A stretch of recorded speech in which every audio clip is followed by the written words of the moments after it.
2-3 రోజుల నుంచి తెలంగాణ రాష్ట్రంలో కాంగ్రెస్ పార్టీలో ప్రభుత్వంలో జరుగుతున్న పరిణామాలు వివిధ అంశాల ప్రాతిపదికన మీడియాలలో వార్తలు రావడం జరుగుతున్నది. జగిత్యాలకు సంబంధించిన డాక్టర్ సంజయ్ శాసనసభ్యుడిని ఈ ప్రభుత్వం రైతులకు చేస్తున్న రుణమాఫీ, ఈ ప్రభుత్వం అమలు చేస్తున్న 6 గ్యారెంటీల విషయంలో జగిత్యాల నియోజకవర్గ అభివృద్ధి కోసం వారు ప్రభుత్వానికి సహకరించి నడవాలని నిర్ణయించుకున్నారు. ఆ నిర్ణయాలలో భాగంగా 40 సంవత్సరాల నుంచి జగిత్యాల శాసనసభ నియోజకవర్గమే కాదు, కరీంనగర్ జిల్లా ఆనాడు ఉమ్మడి ఆంధ్రప్రదేశ్లో కాంగ్రెస్ పార్టీ కార్యకర్తలకు అండగా నిలబడి ఎప్పటికప్పుడు ప్రజా సమస్యలను లేవనెత్తి ప్రజల పక్షాన నిలబడి కొట్లాడిన పెద్దలు జీవన్ రెడ్డి గారు జగిత్యాల శాసనసభ నియోజకవర్గంలో ఉన్న ప్రజలు కాంగ్రెస్ పార్టీ కార్యకర్తలకు వారు అండగా ఉంటూ వచ్చారు. ఈ జరిగిన పరిణామాలు కొంతవారు మనస్తాపానికి గురి అవ్వడం, మా వైపు నుంచి కూడా సంపూర్ణంగా సమన్వయం చేయడంలో పిసిసి తరఫున కూడా తీసుకోవాల్సిన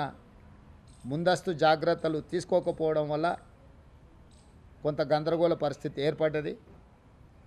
తక్షణమే ఈ గందరగోళ పరిస్థితిని సరిదిద్దడానికి పార్టీ నాయకత్వం, ముఖ్యంగా మిత్రుడు శ్రీధర్ బాబు గారు చొరవ చూపించి పెద్దలు జీవన్ రెడ్డి గారిని సంప్రదించి అధిష్టానానికి వివరాలు అందజేసి అప్పటికప్పుడు హుటాహుటిన ప్రభుత్వానికి, కాంగ్రెస్ పార్టీకి, కార్యకర్తలకు ఎలాంటి కష్టం, ఎలాంటి నష్టం జరగకుండా వారు ముందు నిలబడి వెంబడే చర్యలు చేపట్టడం, అదేవిధంగా అధిష్టానం కూడా జీవన్ రెడ్డి గారి అనుభవం, జీవన్ రెడ్డి గారికి ఉన్న గౌరవం, జీవన్ రెడ్డి గారికి ఉన్న కమిట్మెంట్ తెలంగాణ ప్రజల పట్ల, కాంగ్రెస్ పార్టీ పట్ల దృష్టిలో పెట్టుకొని వెంబడే వారిని సంప్రదించి కేసీ వేణుగోపాల్ గారు, దీపాదాస్ మున్షీ గారు స్పష్టంగా మీ యొక్క గౌరవానికి ఏమాత్రం భంగం కలగకుండా కరీంనగర్ జిల్లా జగిత్యాల శాసనసభ నియోజకవర్గంలో ఉండే ఇన్ని సంవత్సరాలు జీవన్ రెడ్డి గారికి అండగా నిలబడ్డ కార్యకర్తలకు ఎలాంటి ఇబ్బంది జరగకుండా పార్టీ చర్యలు చేపడుతుందని చెప్పి వారికి మాట ఇవ్వడం జరిగింది. పార్టీ హైకమాండ్ ఆదేశాల మేరకు ముఖ్యమంత్రిగా, కాంగ్రెస్ పార్టీ అధ్యక్షుడిగా ఆ ఆదేశాలను అమలు చేసి జీవన్ రెడ్డి గారి యొక్క గౌరవాన్ని కాపాడి ఆ ప్రాంత కాంగ్రెస్ పార్టీ కార్యకర్తలను ఆదుకోవడానికి పార్టీ ఆదేశించింది, మేము నిర్ణయించుకున్నాం. కాబట్టి యథావిధిగా మళ్ళీ జీవన్ రెడ్డి గారు రెట్టించిన ఉత్సాహంతో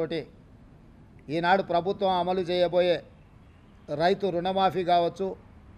ఇతర సంక్షేమ కార్యక్రమాలు కావచ్చు, రాబోయే బడ్జెట్లో ప్రభుత్వం ప్రవేశపెట్టబోతున్న బడ్జెట్కు సంబంధించిన వివరాలు కావచ్చు, వీటన్నిటిని కూడా ఉధృతంగా ప్రజలకు తీసుకెళ్లడానికి వారి అనుభవాన్ని, వారి శక్తి సామర్థ్యాలను పార్టీ వినియోగించుకుంటుంది. యథావిధిగా కొన్ని గోతికాడి నక్కలు ఏదైనా జరిగితే బాగుండు, లేకపోతే ఒంటె పెదాలకు నక్కలు ఆశపడ్డట్టు పెద్దలు జీవన్ రెడ్డి గారు చర్యల వల్ల కాంగ్రెస్ ప్రభుత్వానికి, కాంగ్రెస్ పార్టీకి నష్టం జరగాలి అని ఏవైతే గుంట నక్కలు ఎదురు చూసినాయో వాళ్ళకి పెద్దలు జీవన్ రెడ్డి గారు ఎలాంటి అవకాశం ఇవ్వలేదు. ఎందుకంటే వారి అనుభవం, కాంగ్రెస్ పార్టీ పట్ల వారికి ఉన్న కమిట్మెంట్ ఇలాంటి ఆశించే వాళ్ళకి అర్థం కాదు. కాబట్టి ఈరోజు మీడియా మిత్రుల ద్వారా తెలంగాణ ప్రజలకు, జీవనాన్ని అభిమానులకు, కాంగ్రెస్ పార్టీ కార్యకర్తలకు, ఈ ప్రభుత్వంలో, ఈ పార్టీలో వారి గౌరవానికి, వారి అనుచరులకు, వారి సహచరులకు, కాంగ్రెస్ పార్టీ కార్యకర్తలకు ఎలాంటి కష్టము నష్టం జరగకుండా పార్టీ చర్యలు చేపడుతుందని పార్టీ ఆదేశించింది, చేపట్టాలని చెప్పింది. అవి తప్పకుండా అమలు చేస్తామని చెప్పి ఈ సందర్భంగా మీ ద్వారా అందరికీ తెలియజేస్తున్నాను.